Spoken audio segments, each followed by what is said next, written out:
قال: قتلت شويهتي وفجعت قلبي، وأنت لشاتنا ولد ربيب، غذيت بدرها وربوت فينا، فمن أنباك أن أباك ذئب.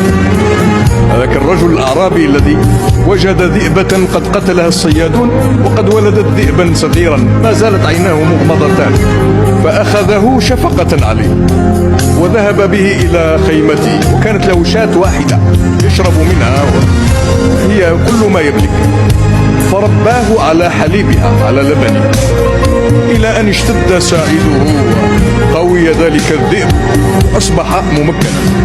فخرج الأعرابي ورجع فوجد الذئب قد سطى على الشاة، أكل منها وهرب، فتقفى أثره، حمل رمحه وسيفه، فلما تعقبه وجده على رأس ربوة واقفا ينظر إليه، فخاطبه قائلا: قتلت شويهتي وفجعت قلبي، وأنت لشاتنا ولد ربيب، غذيت بدرها وربوت فينا، فمن أنباك أن أباك ذئب.